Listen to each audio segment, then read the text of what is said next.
the 2012 ruling so that ordinary citizens could have access to SAL-INs, and we can assure the public that the courts are transparent? Yes, thank you. Your Honor, it is true that it is, insofar as the members of the judiciary are concerned, it is only through the Supreme Court that approves any requests for release of the SAL-INs. But we can take it into consideration, Your Honor, so that we can restudy and reevaluate the process, May. Kaya ko po tinatanong yan, I was curious, I went online, I was wondering if the SAL-INs of the United States Justices of the Supreme Court could be accessed, and they can actually be accessed for free online, pati po ang Chief Justice ng United States Supreme Court. So I'm wondering why we could not do that in our jurisdiction. Just one more question, if I may, Mr. Chair. I'll just ask for a second round later. In terms of, I understand the practice of bail pending appeal. I have handled a number of cases also in the Sandigan Bayan as well as other courts. And may I just know if it's mandatory for those convicted who are granted bail on appeal to surrender their passports, or is that a discretionary condition on the part of the trial courts?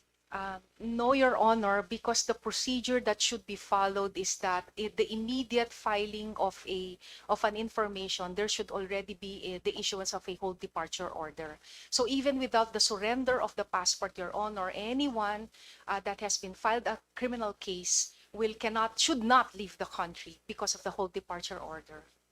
Again, I'm sorry, Yes. Madam Justice. The reason I ask is because in other jurisdictions, it is a common practice to require the surrender of the passport to ensure, kasi po kung hold departure order lang po yan, baka makalusot. Pero kung nasa court's custody ang passport, then hindi na talaga makakalabas ang convicted person unless, of course, makahanap siya ng ibang paraan. Perhaps that's something that the court may... We will take that into consideration again, Your Honor. Thank you. But rest assured, Your Honor, that if, let's say, there is a person who is accused in a criminal case, they cannot leave the country until and unless they ask for leave for travel. Thank you But very much. cancellation and surrender of a passport is one consideration. Thank you, po. Thank you very much, Your Honors. Thank you, Mr. Chair. Thank you, Congressman Chel. And we go now to the majority. And the first on the list for the majority is the Honorable Representative Salvador Plato. Good morning. Thank you, Mr. Chair. Maraming salamat sa ating mga ginagalang kasama sa Judiciary. Magandang umaga po sa inyo lahat. Magandang umaga po, Your Honor. Salamat po sa very comprehensive presentation. Nakita ko na kanina yung dapat ko sanang itanong tungkol sa mga judicial, non-judicial vacancies. Ganito na lang po sana kung ano pwede. Ano po plano ng ating judiciary upang mapunuan ang mga vacancies, lalong-lalo sa mga underserved region? How does the proposed budget ensure competitive salaries and benefits for judges and court employees to attract and retain qualified legal professionals? Thank you, Mr. Chair. Your Honor, right now we are undergoing a process mapping of the positions of the judiciary, and this is where equity comes in. We value our members, and we do know that as an independence of the judiciary, we need to give them morale, and we need to make them feel that they are valued by the judiciary. So the process mapping will help out in assessing all of these factors, so that, let's say, from the lowest ranking employee, such as a utility or a messenger, can be given a higher salary rate, but not necessarily a change of salary grade, by making him or her feel that they are valuable members of the judiciary. Yes, Thank Your you for that response, Mr. Chair, Administrator Escueta. Tungkol po sa, mapalad po tayo, kasama tayo nung pirmahan natin Pangulo, yung Judicial Fiscal Autonomy Act na ako isang co-author din po doon. Thank you po. Your Tanong ko lang po sana, how will the new Judiciary Trust Fund be managed? Are there new roles for its disbursement? And how will it be made more transparent to Congress and the public? Kasi po, isang napakalagang layunin ng Judiciary Fiscal Autonomy Act ay ma-advance ang sistema ng Judiciary at isang paraan para sa pag-digitalize ng mga proseso tulad ng electronic filing, electronic payment, and online hearings.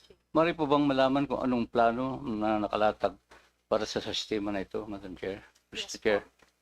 Thank you po, Your Honor. The JDF, Your Honor, which is the creation of PD 1949, limits the distribution of the legal fees that we get from our legal and docket fees under Rule 141. It says there, if we look at PD 1949, 80% can only go to the cost of living allowance and 20% to the operations and repairs of the courts. Now, thank you, Your Honors, with Republic Act 12233, which now creates the Judiciary Trust Fund, that is now superseded. So the Chief Justice now can now modify or re-allot allotment class from one to the other, except, of course, the capital outlay, by prioritizing which one has needs. Is it personal services? Is it maintenance? Or is it the anything from our from PS to MOOE, which is not found in the JDF. But how do we spend it, Your Honors? Everything now is everything now is concentrated. But as of present, Your Honor, because it is likewise a provision of RA 12233, a TWG has been formed to be able to craft how do we really go about it, Your Honor. So how to spend it? It is about to be crafted, no, by the TWG members of the IRR of the Judiciary of the Fiscal Autonomy Act. Thank you, Your Honors. Thank you. As a point of information, I have here the Republic Act 12233, of which Congressman Plato is the co-author and I'm the principal co-author. And here, Section 5 is regarding regards Judiciary Trust Fund. And there is a lot of leeway given to the Chief Justice. Yes, Your Honor. As found in the second to the last paragraph, which states, the Chief Justice shall administer and allocate the Judiciary Trust Fund and shall approve and authorize the disbursements and expenditures in accordance with the provision of this Act and its implementing rules and regulations. That is why you're going to have implementing rules and regulations. Yes, Your Honor. The amounts accruing to the Judiciary Trust Fund, which is legal fees, according to Rule 141 of the Rules of Court and the existing funds of the JDF, and all interest and income derived from Judiciary Trust Fund, the interest from the income, shall be deposited by the Chief Justice or duly authorized representative in an authorized government depository bank. All expenditures and revenues of the Judiciary Trust Fund is very important to be able to have transparency, shall be subject to post-audit by the COA under pertinent rules and regulations. So this Yes, is a point of information to everyone that we have Republic Act 12233 just signed last August 15 by the President. Yes, sir. So kindly proceed, Congressman Plato. Thank you, Mr. Chair. Kaya po bilang member ng Appropriations Committee, I am duty-bound to manifest my full support to the proposed budget of the Judiciary for the year 2026. Thank you, Mr. Chair. Thank you, you Madam. very much, Your Honor. Thank you very much, Congressman Plato, for that statement of support. We now go back to the minority, and I'm happy to call former Secretary of Justice, former Senator. Okay, first I'd like to express my commendation to the Judiciary as a whole, to the Supreme Court with its initiatives. There have been quite a number of initiatives, and of course, our SPJI or SPJI, Strategic Plan for Judicial Innovations, would help a lot. And this is a five-year plan or blueprint for the modernization and transformation of the Philippine judiciary, addressing three major outcomes: efficiency, innovation, and access. And there have been also a number of achievements under this milestone initiative program. And I was listening earlier about the cuts from your proposed budget and when it went through the NEP process. Yes, Your Honor. And you mentioned about the total cost of 37, Yes, Your Honor. more than 37 37.81 billion, Your Honor. billion, 0.1 billion, but you're actually asking for reconsideration for 25.33 billion, because indeed a 37.01 budget cut is significant. Yes, Your Honor. So again, it highlights the necessity for the law, the judiciary, the Judiciary Fiscal Autonomy Act, Republic Yes, Your Act Honor. 12233, Yes, Your Honor. only last August, August. last month. Yes, Your Honor. Because among the important features there is that you don't have to go through DBM, Yes, Your that Honor. your budget will be directly Yes, submitted before Your to Honors. Congress for consideration as an attachment to the NEP. So hindi na makikialam yung executive on the matter of your budget. And that is in fact really a very good development. Now, I wish to touch first on the courtroom constructions. What are the ongoing courtroom constructions? Your Honors, the new constructions ongoing are well, of course, for our halls of justice, we have the big tickets. We have Manila Hall of Justice, Cebu, and Cagayan de Oro. But for new construction, we still have one completed in Gonzaga, Cagayan, Davao City. Implementation stage, we have Caloocan, Tarlac, Tanay Rizal, Balangiga, Eastern Samar, and Bulan, Sorsogon. We have an ongoing procurement in Sagay City, Negros Occidental, Gian, Eastern Samar, Benito Soliven, Isabela, Dimataling, Zamboanga del Sur, Virac, Catanduanes, Suralia, South Cotabato, Magsaysay, Oriental Mindoro, Lawag City, and Siocon, Misamis Oriental.